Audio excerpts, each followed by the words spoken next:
Welcome to the BTM Club in Conversation series.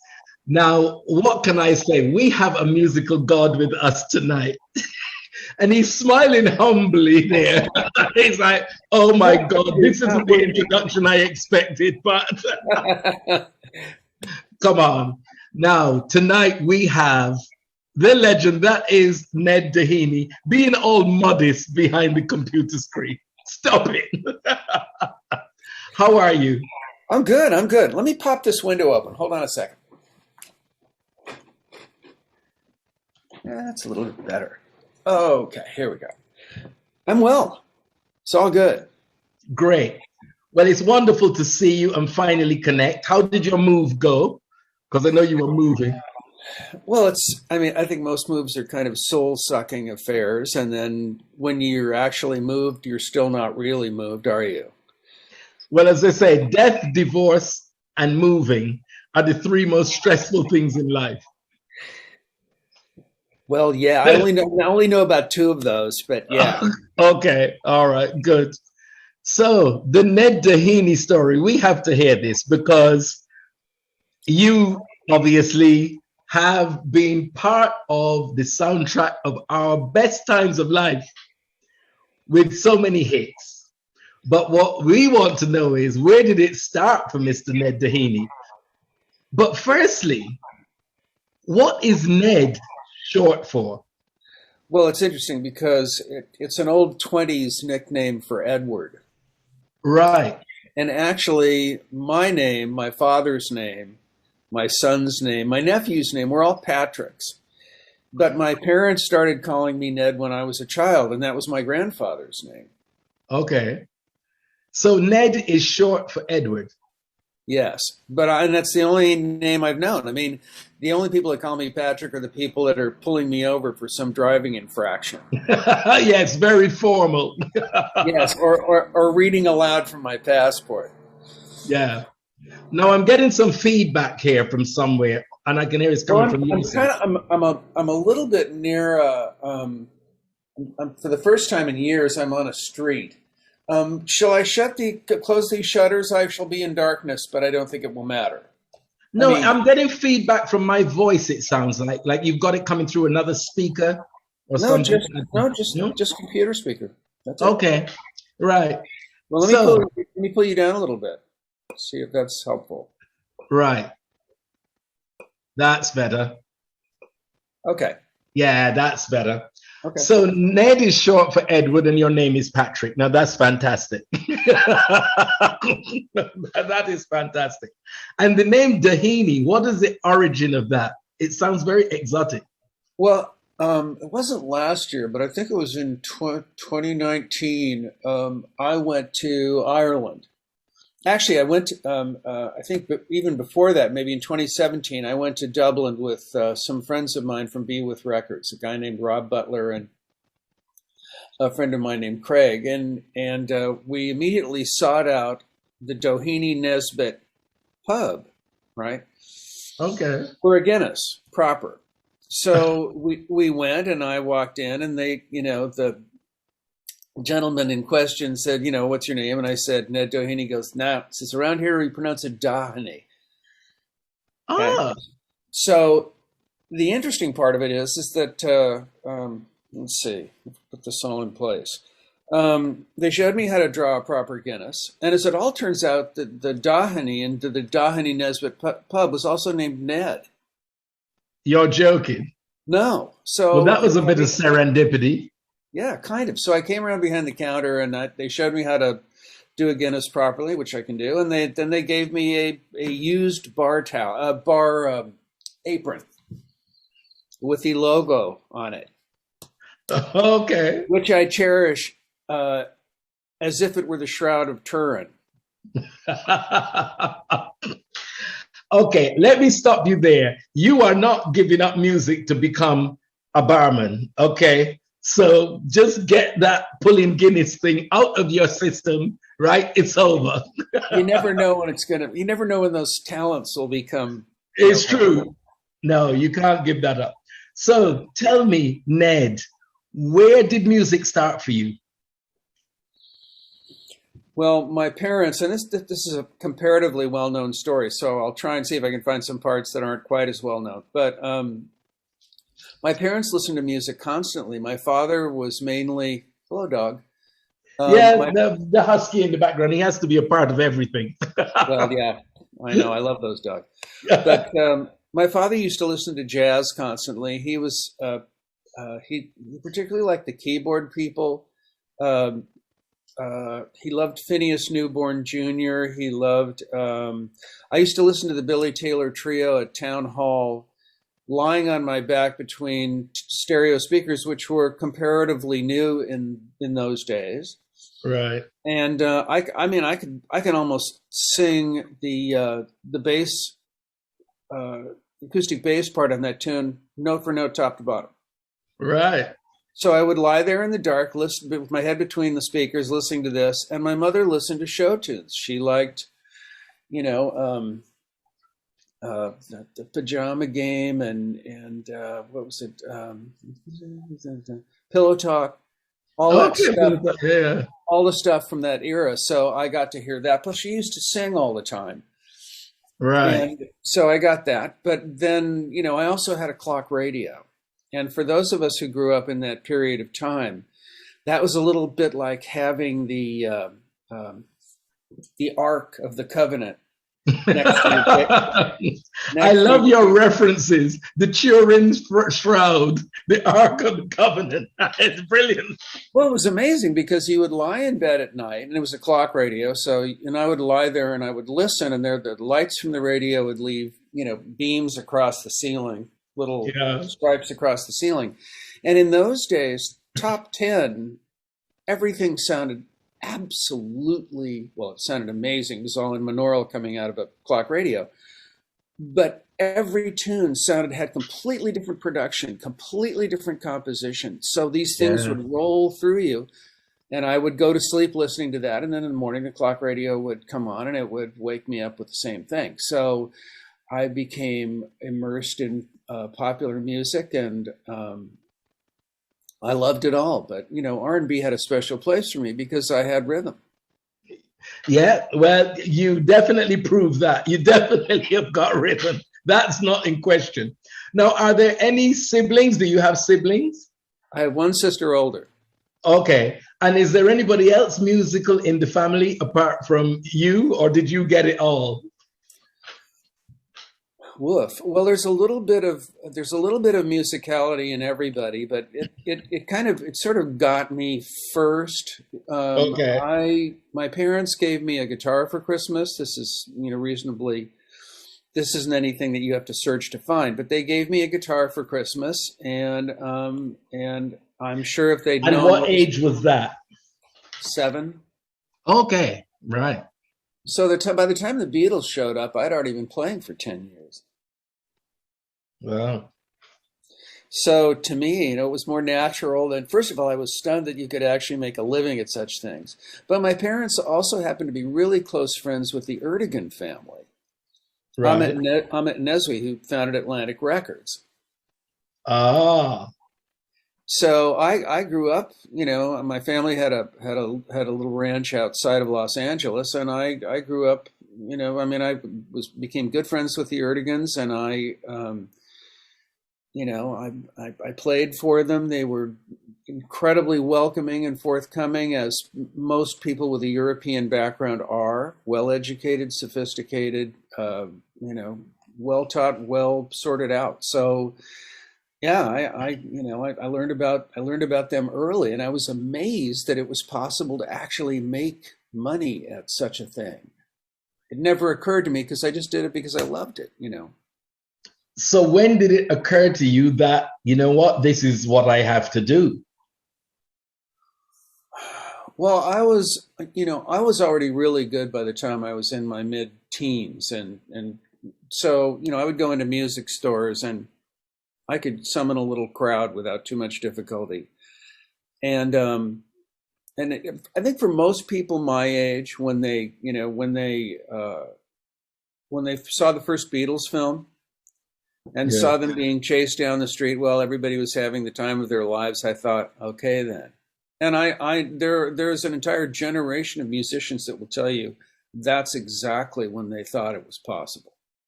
Right. Yeah. So that's when you thought, you know what, I can make a career at this, or I want to. Well, yeah, and plus the fact I'd already been playing for 10 years. I mean, it wasn't like I just went out and got a shitty guitar and started, flailing at it. I already knew what I was doing to some degree.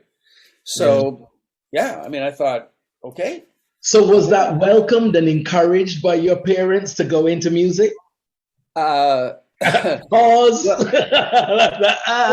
come on, listen.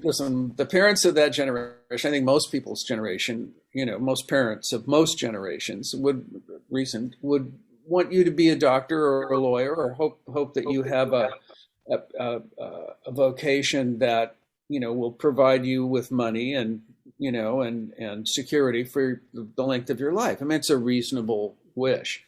However, both my parents listened to music their whole lives, and even though they weren't too delighted about it, and especially it was a very difficult time for people because your children would come home from college on vacation, and all of a sudden their hair was frightening to those people. Frightening. Literally frightening, terrifying to those people. Yeah, but look at you. You've still got it all. It's all cascading. Well, let's just say I don't have as much as I used to, but I still have some. No, I think you've got quite a lot. Come on. Thank you. That's not being humble. You've got quite a lot going on there that it can go in different directions. Oh, God. Really? There we go. Well, you know how we fear baldness, men fear baldness, but then the fashions have taken a lot of the sting out of that. Absolutely. People, when they lose their hair, some people go to get false hair stuck on, but others go, I'm just going to create an image, with a bald head. Yeah. I mean, things got blown wide open, and I think that's a good thing. Yeah. So that was it. I started playing. I was in bands in high school. I started off playing surf music, which is really, I hate to admit that because I think it was, for me personally, it was one of the dark ages of music. I mean, I surfed all the time, so it was natural for me, but kicking your reverb unit and playing, instrumental music wasn't exactly what I was living for. That's right. So you were always a California boy. Yeah. Yeah. And haven't moved that far from California. Well, I mean, California's moved kind of far from me, as it all turns out. Our state is in terrible shape. But yeah, I mean, I kept wondering where I was always searching for the pulse, and the pulse was always in California or New York. Yeah. But truth to tell, my musical instincts have always been much more about New York than Los Angeles. Yeah, the thing is, New York, along with Chicago, of course, and the obvious Detroit, but New York seems to be this melting pot of amazing talent. So much just comes from New York and being in that environment.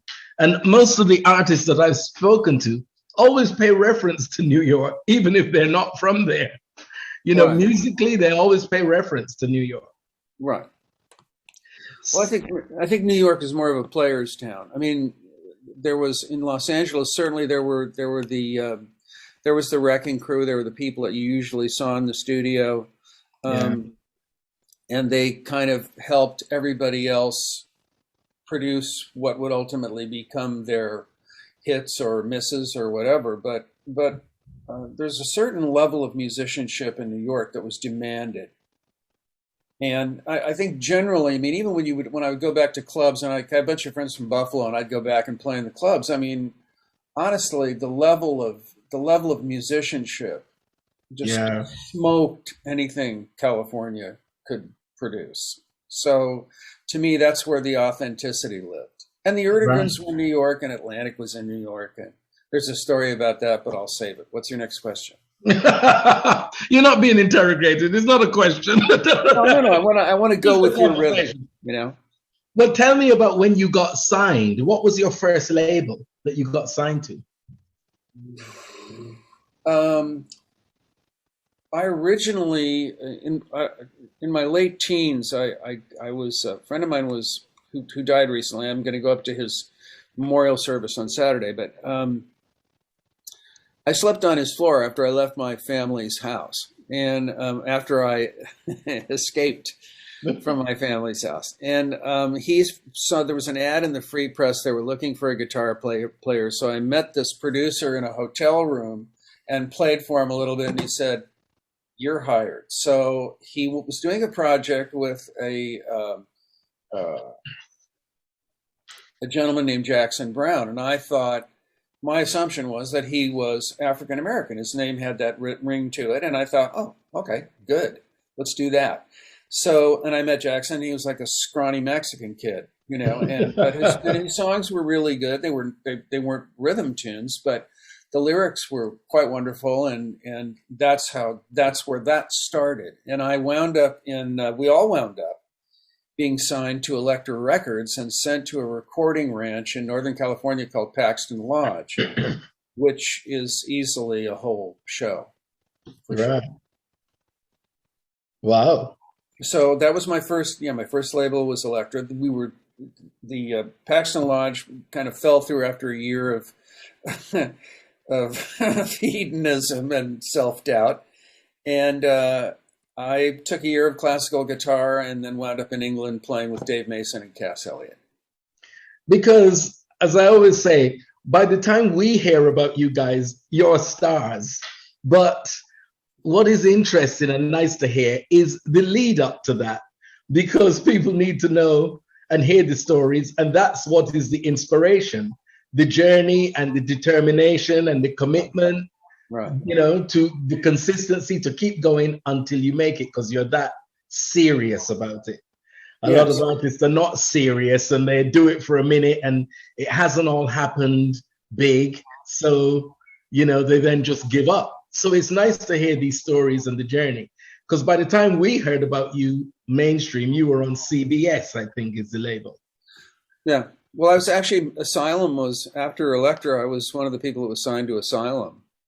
Right. Records. I mean, after I came back from the Dave Mason and Cass thing, and Jackson was a little jealous because he hadn't been signed at that point. At least that's what I thought. And I was staying at the Chateau Marmont on Sunset Boulevard. As you do.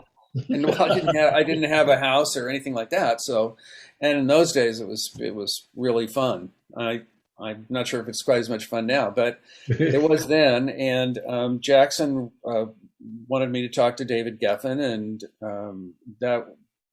then I became one of the artists on Asylum. Right. And everybody on Asylum became famous, but me, basically. Really? Oh yeah. I mean, well, not everybody. No, some people would be overlooked, as is often the case in the music business. Right. And I think one of the things that bothers musicians when they get famous is they reflect on the people who are actually maybe better than they were, who didn't have their good fortune, shall we say. Right. But, so name some of the artists that were on Asylum that you paid reference to as in they became famous.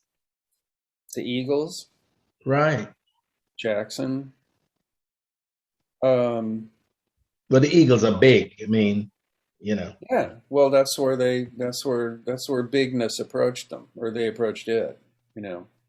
And we all started in the same, we were all essentially itinerant brothers at that point. You know, I remember I went to see them play for the first time at the Troubadour, and you know, I mean, there is there's so many stories. I really kind of have to stay right in the middle, but I would say the Eagles and Jackson. I think Joni might have been. I'm not sure if Joni was on Asylum. Maybe not. Neil, maybe not, but part of all that, Neil Young and all that stuff. And yeah. Right. So then when did you really go over to the R&B side? When did that you mentioned earlier, when did that hit you and think that's the direction I want to go in? Well, Jackson claims that he gave me a sort of a compendium of Motown's greatest hits. There was a several album set that was wonderful, and I devoured it. I didn't give it back to him for quite a while. So I got into all that, and I also did a little bit of a jazz stint after I left Paxton Lodge in Northern California. Before the Asylum thing, I did a tour with Charles Lloyd. Okay. And you know, I was in way over my head. I had good ears, but I was in way over my head. I mean, my theory and harmony, you know, realities were non-existent. But I got to play with Charles, and I got to play at McNeil Island Federal Penitentiary. And then I came back. Yeah, then I came back from all that, and then I took a year of classical guitar, and that's what set me up for everything. All right, so you really went to study the craft classically. Yeah, and I wanted to, you know, this guy is just of all five fingers, this guy is the most always the most questionable. If you want any kind of autonomy, then you kind of have to talk to this guy. But there are people like, for instance, Django Reinhardt, the famous gypsy guitar player, who was in a fire. These two fingers were fused together, so he only had these, and Wow. he was blazing fast. So human beings, being what we are, we're adaptable, and we make good. Yeah. We find a way. But with a classical background, finding a way is a hell of a lot easier. Yeah, I mean, it's the same with the piano, isn't it? You often hear people saying, I taught myself to play the piano. And yeah, they play beautifully, but classical training gives you a different fingering, when to change, and it just makes you get more out of the instrument. Yeah, true. And I think people also, there's something to be said for being self-taught, for being autodidactic, right? Yeah. There are mistakes that you make that can be seminal, that you would never have even considered if you'd been properly trained. I mean, unless I'm misquoting this, I believe that color film was discovered by two musicians. So, you know, I think sometimes it's what you don't know that gets you where you want to go. Through it, yeah. And that's what actually makes it about the individual experience, isn't it? Because it can work for some and not others. True. So you don't want to know too much. If you're too well educated on your instrument, you will fall back on your education, and maybe you won't search quite as deeply. Yes. Thank you. Yeah, absolutely. And I think that's one of the amazing things about jazz, because, you know, certainly if you're going to play jazz, you have to get to it via the proper means, and for them to take that leap into free associative soloing and composition and all that that was earth. Yeah, I mean, as you say, there is much to be said for the traditional training, the classical training, whether it be piano or ballet. But if you're a ballet dancer, it's more difficult for you to do jazz. If you're a classical pianist, it's all stiff, very, you know, it's much harder for you to get loose and play jazz, you know, so it's 50-50. So what was your first big hit? He's had so many, you see, guys, he's got to really think. There really aren't tons. It was interesting because, you know, there weren't any huge hits on the first album. Right. I was having a conversation with my wife the other night that did you ever hear of there's a record company called Be With Records, and they put out a compilation called Separate Oceans a while ago. Yes. On Separate Oceans, there are 3 songs from the first album that when I listened to the album, I thought we loved the tracks and all the rest of that, but I thought, you know, honestly, when I say we, I'm talking about the people that made it, not the people that sold it. And I thought 3 of the tunes would really benefit from additional voices. So I talked to Don and Glenn, and they came down and put additional harmony on 3 songs, which I thought it would work really well on. And it was engineered by the recently deceased Al Schmidt, one of the most wonderful engineers ever. And I was sitting in a hotel on my anniversary in Santa Barbara, and I was sitting outside with earphones on, and I hadn't heard these things in years. And I thought to myself, oh my God, you know, if those had been on the album.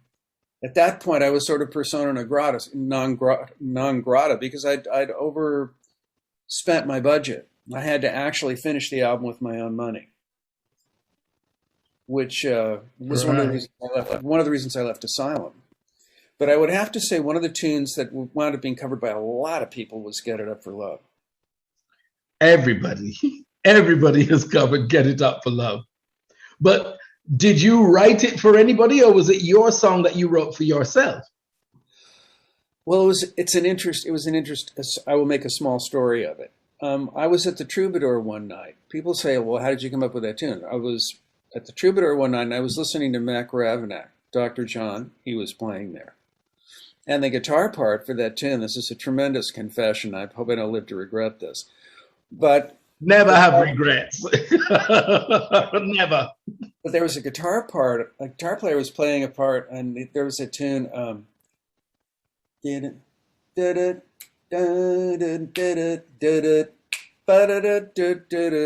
That line to me turned into right. Okay. So I started playing that tune, and one of the things about a phrase that has that many notes in it, there aren't a lot of things you can sing with it that are going to actually work. Right.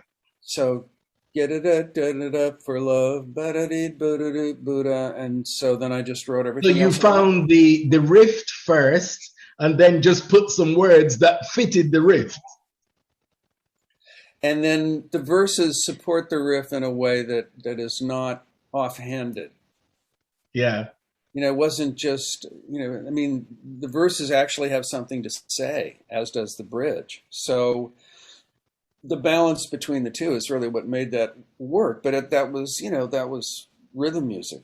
It was, yeah. You know, as you said, everybody's covered that tune in one form or another, changed the tempo, changed the vibe. But, you know, most people know Tata Vega, when she signed to Motown and making it big. But very few people knew that this was Ned Doheny's song. Well, I suggested that the people at CBS release this as a single, and they did not.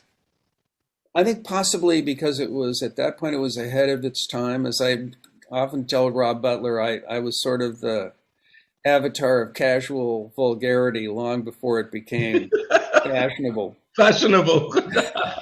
You know? So I was banned in Boston, which I took as a tremendous, you know, plus. You were banned? What on earth did you do? From an entire city. Angelic face? From an entire city, no less. So I think it took the world a while to kind of get, you know, used to that idea. But the idea of... No. Don't skip over being banned from Boston. That is way too meaty to think that we're just going to skim over that and move on. What happened? Well, let's just say the song was banned in Boston, and Boston was really famous for banning things. So, I mean, right. So to me, it was a rite of passage, you know, a tradition of some sort. Yeah, like getting a Facebook ban, isn't it? You feel, I've arrived, to ban me because I've said something a bit risque. Yes, I have an opinion. Fancy that. Yeah, you know, I've got a brain that functions. That's right. Right. So we get on to What You Gonna Do For Me. Now, was that written again as your song, or was it Chaka? You wrote it for Chaka? Actually, it's a good story because... you see, that's why you have to speak to these guys, because there's always a story within the story. Well, when AWB came to Los Angeles, they were peaking, and they were probably one of the best bands I'd ever seen. I mean, the singers alone were, I mean, Hamish is, you know, stunning. And yeah, I remember sitting on the stairs with Glenn Fry, and we were kind of, because he's from Detroit, so he has a background in rhythm and blues as well. So we were sitting on the stairs watching with our mouths open, just from Scotland, no less. Yeah, no less. So the night we saw them play, I mean, all kinds of people came down. I mean, all of, a lot of, because the wonderful thing about music is it's the great leveler. If you can pull it off standing in front of people, I don't care. They have to take it. Yeah. It doesn't matter what race you are. It doesn't matter what age you are. If you can make it happen, then you get props. That's it. And that's a great thing about music. Yeah. So, they showed up en masse. People showed up to sing with them. Martha Reeves, I think, showed up to sing with them, and so on and so forth. But shortly after that, their drummer succumbed to an overdose. He was given something at a party, didn't know what it was, and they all actually a couple of people in the band got sick. They were a little too trusting, a little too naive, and it cost him his life. Robbie was really, really special, and it devastated everybody. In the vacuum and the chaos of all that, Hamish and I met and became friends. Okay. The first tune that we wrote was "A Love of Your Own." Yeah. That we wrote in 45 minutes. The second tune we wrote was "What You Gonna Do For Me," like 3 years or 4 years later. Now, you see that story within the story, because I didn't know AWB and Hamish were involved in the writing of that. It wasn't AWB, it was just me and Hamish. That's it. Just you and Hamish, yeah. So we did "A Love of Your Own," and we thought, holy shit, this is the best thing ever. And then we were, I guess, off-put, or our paths didn't cross, or I was involved in some sort of girl trouble, and we didn't really get back to, facing the dragon again until some years later. But I had the first part of the tune. Hamish was really good at coming up with the choruses. I mean, he came up with "A Love of Your Own" and "What You Gonna Do For Me." That was him, for sure. So that we did at the house. That took a day or two, and they were going to put it on their album. I was going to put it on my album, on the Hard Candy record, which is actually the demo. "A Love of Your Own" on the Hard Candy album was the actual demo that we cut. Right. With 2 small adjustments. I mean, he was playing bass, Gary Melber was playing drums, David Foster was playing keyboards, and they were also going to do a version of it too. They said, listen, would you come down to the studio and sing while we're playing the track, because the verses and the choruses are very similar. So would you come down and sing? And I said, well, yeah, sure. Yeah, I'd love to do that. I'd love to do that. Yeah. I'm in the vocal booth singing this very carefully, just trying to hit all the notes and make sure my intonation is good. And I look in the control room, and there's Chaka, right? That's a moment, isn't it? That is a moment. Well, come on. I mean, in those days I looked like a girl, for God's sake. And I sort of felt like one at that point, vocally. But the door popped open, and and this immense head of hair poked in, and she said, first of all, she was terribly complimentary. She asked if she could sing with me and all that, and I was bowled over, and then and also in the control booth, everybody really liked the vocal. They went ahead and made their record, and Hamish played it for Arif Mardin. Arif Mardin couldn't hear the tune. He was first said, no, that's not going to, we're not going to put that on Chaka's record. Chaka called me, or her manager did, I forget which. She said, do you have a demo from that session? And I said, yeah, I do. She said, would you mind sending over a copy of it? And I said, no, not at all. So I did that. She played that for Arif, and Arif said, yeah, let's do this. And the reason was that, the people in AWB, they could, are you familiar with the term melisma? Do you know what melisma is? Absolutely no idea what you're talking about, but you're going to explain it to me now. I am. Melisma is what gospel people, the liberties that gospel people take with melodies. Stevie Wonder was a master of that. Stevie Wonder's, there are all kinds of things that he left the musical community with that came from his relationship to the church and people that were in the church. So melisma is that ability to embellish. I didn't really have that. if I could bend a few notes, felt I was smoking. But so Yeah. my vocal was really simple. I'm stuck to the melody without a lot of adornment, and Arif apparently liked that. Okay. So they ended up cutting it. And there, guys, is the story behind What You Gonna Do For Me. Hamish from AWB was involved, Mr. Doheny himself, and Chaka. There it is. That is exactly why these stories need to be told.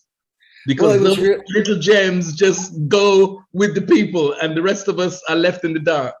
Well, it's always lovely to get a compliment from somebody that you really admire. Chaka's a rare gem. There aren't but 2 or 3 women that got anywhere close to that territory, and she's unbelievable. A different level. She really is. Yeah, and honestly, AWB was in a pretty rare spot as well. When I heard them, I thought they were almost the best band I'd ever heard in my life. They are fantastic, and funny enough, just last week I did a tribute to AWB. Let's Go Round Again, Atlantic Avenue, Queen of My Soul. Yeah. They were all there. For You for Love, just the greats. Let's Go Round Again. It's just amazing. But, they're from Scotland, and this is what they've got, such an authentic soul sound. And you're going, what do you mean they're from Scotland? It was confusing. It was confusing for a lot of people. And the thing that was so great was when they'd go on places like they'd go on like Soul Train or something like that. They would actually play. They weren't singing to a track. They'd play. Yeah. And they'd play and they'd stick it. So how about that? Fantastic. Yeah. One of my top bands for sure. Most definitely in my top 10. But now we have to get to the one that is the soundtrack of our life. Come on. Know what it is. Okay. We got to talk about this again. No. It's okay. It is kind of a fun story, Come on. To prove my love. To prove my love. Okay. Let's go.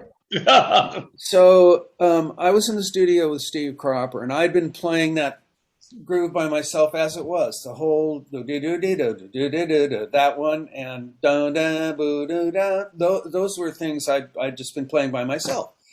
So we were in the studio, and I'm playing that, and Cropper goes, "What is that?" And I said, "That's just this thing I've been working on." And he said, "Let's do a track of it." So okay. And we pulled, did the track top to bottom. And he said, "I know some horn parts." Now it was so great because this is a track coming together out of nothing without any rehearsal or anything like that. It just, and he was on the phone. He was able to get the cats that he wanted to do that, to come down. We did all kinds of naughty things to stay up late.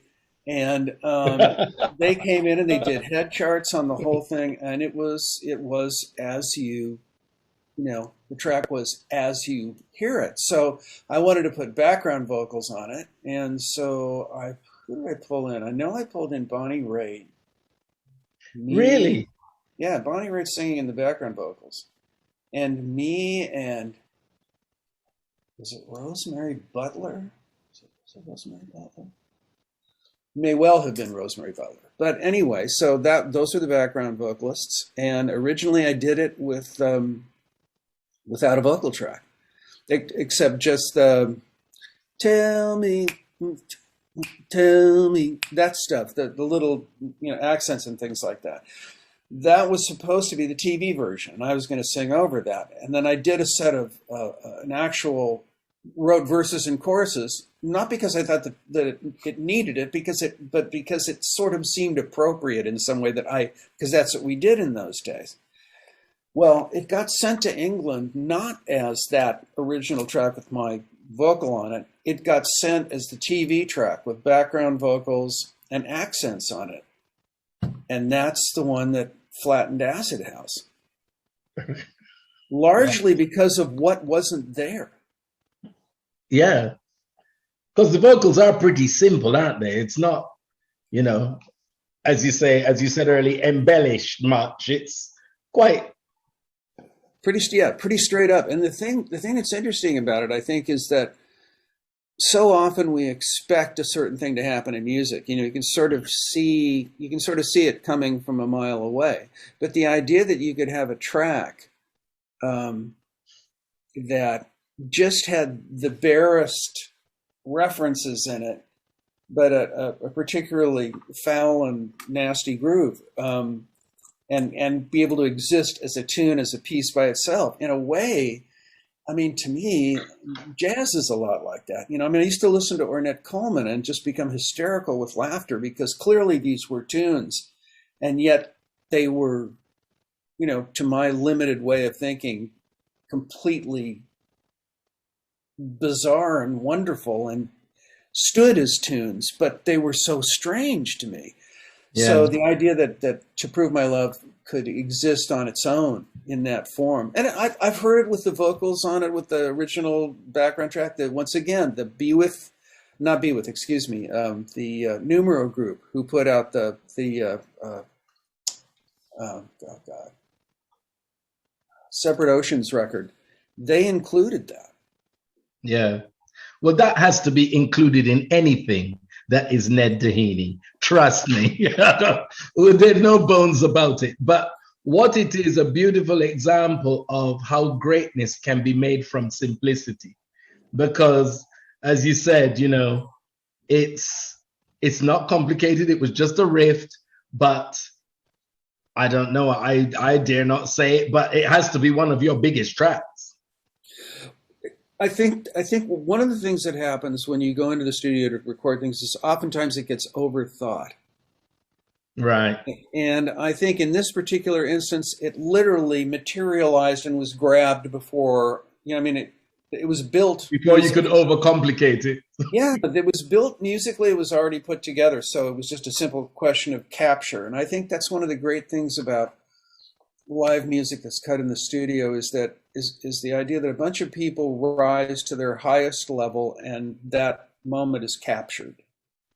Yeah. And you just can't computer your way into it. You can't. Yeah. It's not going to happen. It's got to be the feeling, the real musicians, the feeling that a computer can't feel. Yeah. So what is Ned Doheny up to now, apart from Separate Oceans and moving? Honestly, you know, I've been in kind of a, you know, I don't think this pandemic has really done anybody any good, particularly. Right. Yeah. I mean, there's one thing about staying home and doing something because you're engaged in that process. Another thing because you can't leave. You know, that's not all the fun in the world. Yeah. But you know, I'm just really jonesing to play, truthfully. Right. You know, Yeah, because a lot of musicians that I've spoken to, singers, they've said they've been writing in the time and have come out of the pandemic with some new albums and new stuff that they're, you know, releasing independently. So some people have really used it to be a creative time. well, I mean, I'm one of those people. First of all, I move generally at a snail's pace for the most part. Right. And I play things and play things and fiddle with them and fiddle with them and turn the lyrics mostly and turn them over and turn them over and turn them over and really try and come up Is with that the something. overthinking thing you were talking about earlier? Yeah, maybe. Yeah. Yeah. But then I don't want to be in a situation where I have to sing something that I'm embarrassed by years later. You know? Absolutely. Absolutely. I So don't yeah, think I many play every musicians day. think that. Yeah, I play every day, and I have a little mountain of bits and pieces, which will all be turned into songs. I've got a couple of really good tunes. There's a tune called "Lover's Remorse," which is quite wonderful. My first shuffle. I mean, me writing a shuffle in my 70s, amazing. But you know, I mean, to me, you keep doing it even when it doesn't make any sense. That's why you love it. That's love. That's love Yeah. right there. Yeah. You keep doing it even when it doesn't make any sense. That's love. And it's funny because in some ways the world seems to have caught up to me. I missed my own generation. and maybe even the generation after that. But there's a bunch of crate diggers and kids and DJs. You know, normally I would be, I would in the past I would have been more dismissive of DJs, but they took over the role of FM radio and brought people things they never would have heard otherwise. Yeah, absolutely. And the record industry has changed so much now. You know, it's changed from the times past. How are you dealing with that? Because a lot of things now are independent. There's not the big record label behind them, a lot of artists, but, you know, people are still creating. Has the change in industry affected you in any way? Well, I mean, in some ways, yes, and in some ways, no. I mean, I don't, I've always tried to make things that I would like to, that I would love if I heard them played by somebody else. Right. So that's that always kind a of, good starting point. so that kind of took me out of that particular loop. I don't have a tremendous amount of respect for the music business generally. It's hard to respect, for example, the CEO of Spotify being a billionaire, having more money than Paul McCartney, and never having written a tune in his life, and paying the people he's living off of nothing. Yeah, yeah. Hard to feel good about that. And also, I think, sadly, a lot of, I mean, really delving into music at a certain level has been very complicated, but made more complicated by the digital world. Yes, you don't have to listen to the, other musicians, screwing around with things that aren't in the best interest of the project, shall we say. But on the other hand, it is in people's dealings with one another that you find a different form of expression. Like I said, if the best you can do together and then capture that. So when I make another record, which I don't know, I'm hoping maybe 6 months or so. Right. Okay. I want to do it old school. I want to rehearse it. I want to go into a room. I want to play with other people. I want to, I mean, you can always drag it home and tweak it on a computer endlessly if that's, Yeah. But again, that's the change in the industry, because as you said, you want to go and play live with other musicians because of the energy that's bouncing off of each other in that live situation and environment, things that you can develop simply because you're together. Right. And the difference is now, you can be in LA, I can be in London, somebody else can be in Dubai, somebody else can be in Egypt, and you're all making a record together. Yes, you're listening to what each other's doing, but you're not feeling in the way you would if you were together. Well, it's true. I mean, I did about 10 years ago, I did an album called The Darkness Beyond the Fire, and it was all recorded at home. It took me years. I mean, at no point were we all in the room at the same time. Right. I would send it to people's houses, and they'd put their parts on it, and I would edit them. Yeah. And I made it sound as natural as I possibly could. Most people can't tell that it isn't, that we're not all playing together. But I know. You suck the words out of my mouth. You just suck the words right out of my mouth. It's like we, the listeners, would never know. We will never know. But you will know. And you're probably listening and thinking, yeah, but if we were in the studio together, that might have gone in a different direction. Or well, if you for example, if you A/B stuff that you've done on your computer with stuff that's in a really giant studio, it takes your legs out from under you. Yeah.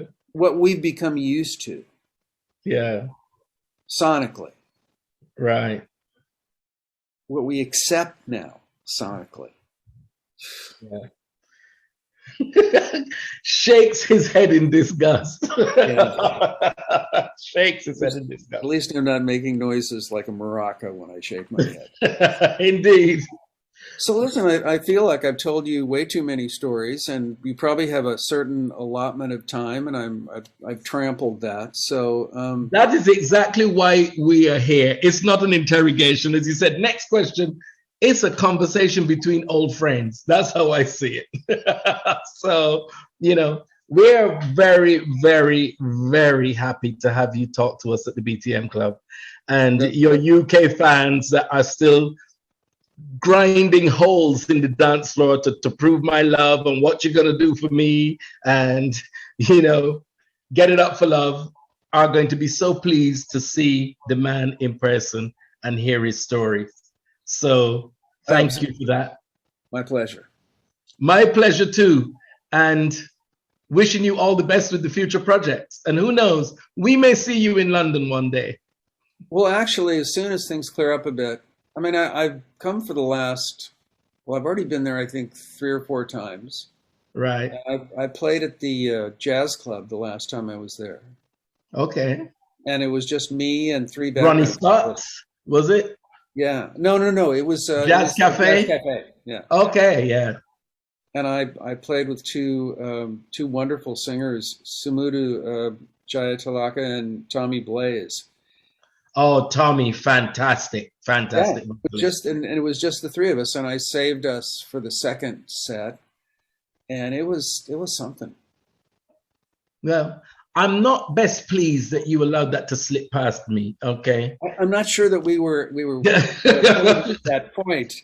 Let's set the bar now. Don't let that happen again. Okay. Don't let that happen again.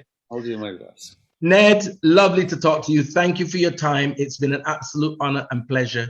And as I said, I look forward to seeing you in London as soon as you're here.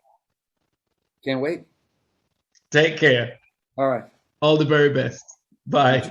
Bye.